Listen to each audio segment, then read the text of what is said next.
I will say this first, because history deserves honesty. We did not think humans were dangerous. We thought they were loud. There's a difference. My name is Sol, senior observer of the Outer Spiral Assembly. My duty was simple.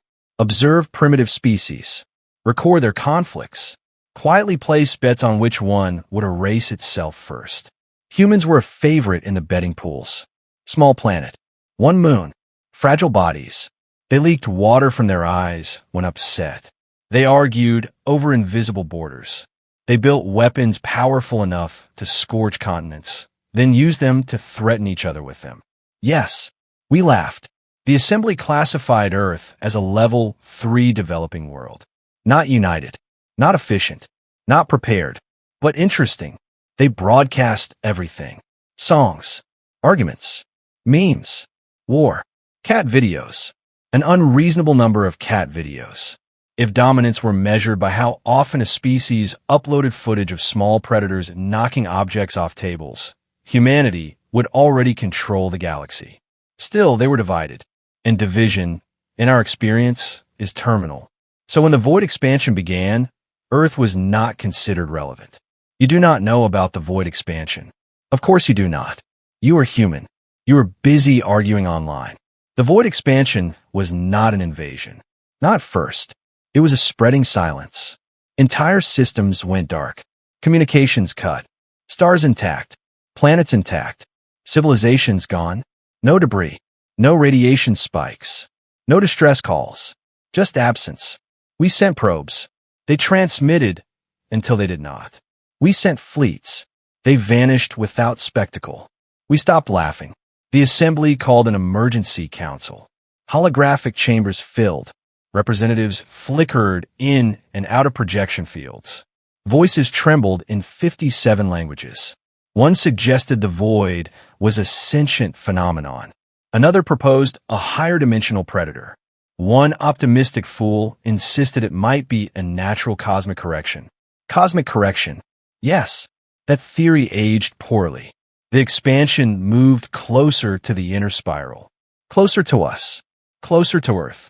Humans noticed the missing stars. Of course they did. Amateur astronomers with backyard equipment began posting calculations. Threads went viral. Theories multiplied. Governments denied. Scientists argued. Then the void consumed a system visible from Earth. No telescope required. One night it was there. The next night, nothing. Human networks froze. Not from power failure. From silence. And then something unexpected happened. They stopped arguing. I replayed the data 3 times because I assumed a malfunction. Global channels synchronized. Nations that had threatened each other days earlier were suddenly sharing satellite feeds. Military budgets were redirected. Civilian industries retooled. They called it the Planetary Emergency Act. We called it panic. But panic does not look like that. Within 72 of their hours, human scientists released open-source propulsion schematics. Within 96 hours, rival governments shared nuclear codes for coordinated defense. Within 1 week, a unified planetary command structure formed. 1 week. It took our assembly 2 centuries to agree on standardized docking procedures. I remember leaning back in my observation cradle and saying, out loud, to no one in particular, "That is new." My assistant, Tilo, flicked his eye stalks toward me. "They are desperate." "Yes," I replied, "but they are cooperating." We had not predicted that variable. The void crossed into the Proxima corridor. Human deep space probes intercepted it first. Data streamed back. Gravity distortions. Electromagnetic suppression. A field that erased complexity itself. Ships that entered its boundary simply ceased. Humans did not retreat. They sent more. Unmanned first, then manned. The first human vessel to approach the boundary was named Resolve. Dramatic species. Always naming things like they're already writing documentaries about themselves. The captain transmitted a live feed. He was smiling. Smiling. "Command," he said, voice steady. "If this thing erases us, make sure it chokes on the data." I paused the recording. Tilo whispered, "They're going to die." "Yes," I said softly, "but they intend to be inconvenient about it." Resolve crossed the boundary. For 0.8 seconds, nothing happened. Then something impossible occurred. The void flickered. Our sensors spiked, not from destruction, from resistance. Human reactors overloaded deliberately, releasing bursts of chaotic radiation patterns, randomized frequencies, unstable quantum noise.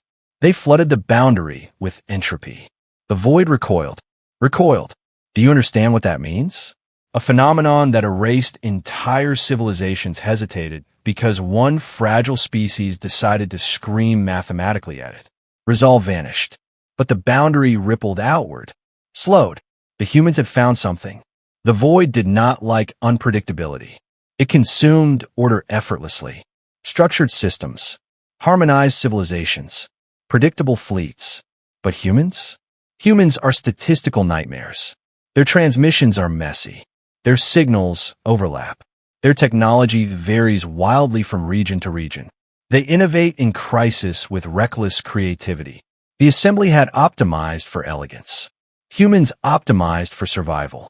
Within days, Earth launched hundreds of microships, each one broadcasting chaotic data storms. Music layered over weapon telemetry. Mathematical nonsense intertwined with encrypted jokes.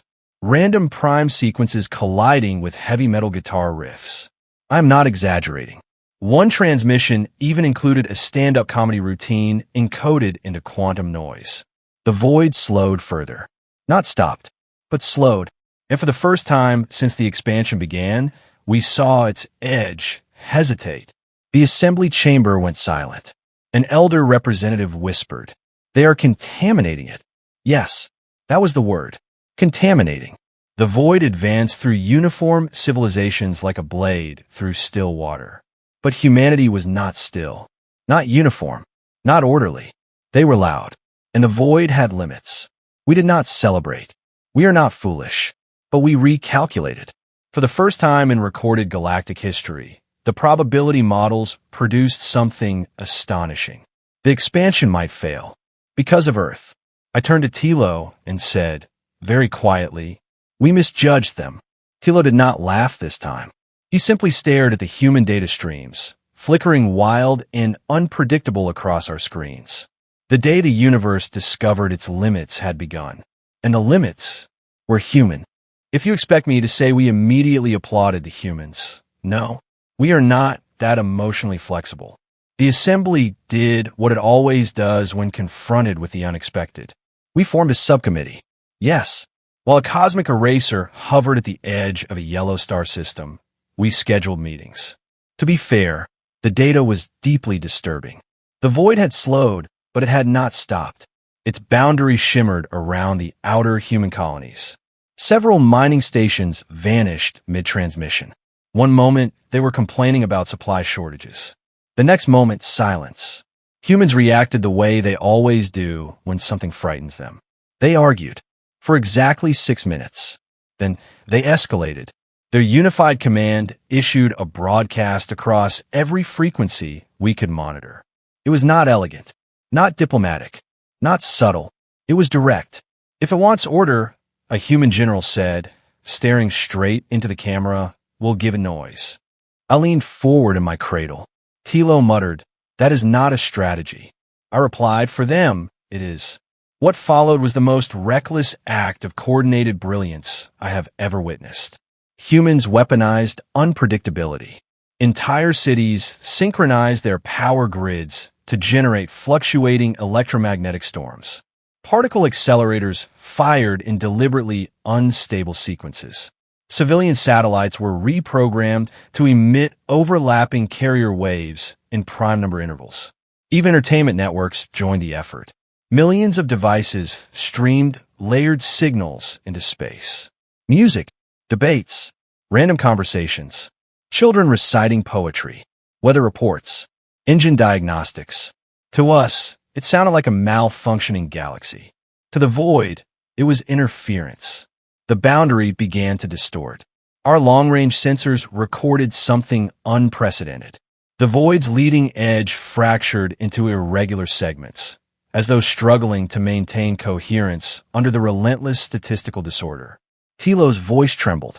"It is adapting." "Yes," I said, "but so are they." That was the variable we failed to calculate. Humans do not commit to a single tactic. They adapt in real time.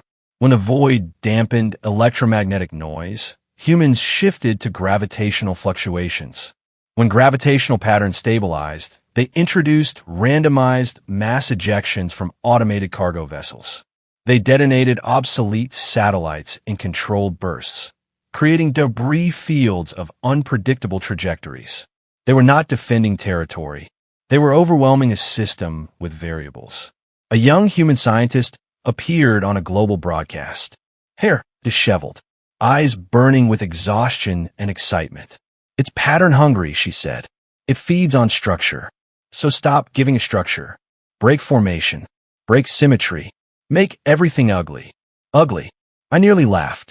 The survival doctrine of an entire species, summarized in a single aesthetic principle. The void pushed forward one final time. It engulfed the outer edge of the human defensive swarm. Ships vanished. Transmission logs cut mid-sentence. A captain shouted about holding position, and then nothing. 4:12 of our standard minutes, the boundary advanced. Then it stopped. Not flickered. Not rippled. Stopped. Human signals intensified. They did not retreat. They did not quiet down. They amplified everything until space itself seemed irritated. Our instruments struggled to interpret the interference. Even our protected observation arrays glitched under the barrage. It was as if humanity was shouting into the fabric of reality and refusing to breathe. Then something occurred that no predictive model anticipated. The void contracted, not dramatically, not violently. It folded inward by a measurable margin. One astronomical unit reclaimed. Silence filled the assembly chamber. An elder representative whispered, "That is impossible." Tilo responded quietly, "Apparently not." Humans noticed as well. Their networks erupted. Cheers. Laughter. Tears. A soldier embracing a technician. A scientist collapsing into a chair. A child asking if the stars were safe now. Were they safe? Not yet. The void pulsed once more, as if testing the resistance. Human response was immediate. A synchronized surge of every chaotic emission they could generate. It was not refined. It was desperate, relentless, overwhelming. The void receded again. 2 astronomical units. 3. And then, slowly, steadily, it withdrew beyond the Proxima corridor. Our long-range arrays tracked its retreat for days. It did not vanish. It did not collapse. It simply moved away from the statistical storm Earth had become. The expansion rerouted. Around them. Around humanity. The assembly did not cheer. We do not cheer. But we stood. Every representative. In silence. Because the truth settled over us with undeniable weight. The universe had encountered something it could not efficiently erase. Not because humans were stronger. Not because they possessed superior weapons. But because they refused to be predictable. After the retreat stabilized, a human broadcast traveled farther than intended. It leaked into frequencies we monitor. The same general appeared again. He looked older, exhausted, relieved. "We didn't defeat it," he said. "We annoyed it until it left." The room behind him erupted in laughter. I found myself doing the same. Tilo turned toward me. "They saved themselves." "Yes," I replied. "And indirectly us." Several civilizations that would have been next in the expansion's path remain intact because Earth became too inconvenient to consume. The assembly has since updated its classification of humanity. They're no longer level 3 developing. They're categorized differently now. Irregular constant, unstable anchor species. Privately, among observers, we use a simpler word: limit. The day the universe discovered its limits was not marked by an explosion, not by a grand weapon, not by a lone hero standing against infinity. It was marked by billions of imperfect beings choosing, together, to be loud. We misjudged them because we mistook disorder for weakness. We now understand something fundamental. Order is efficient. Predictability is elegant. But unpredictability survives. I am Varric Sol, senior observer of the Outer Spiral Assembly. And when new civilizations ask why Earth is treated with cautious respect, I tell them this. When the universe pushed forward, expecting silence, Humanity answered with noise, and the universe stepped back.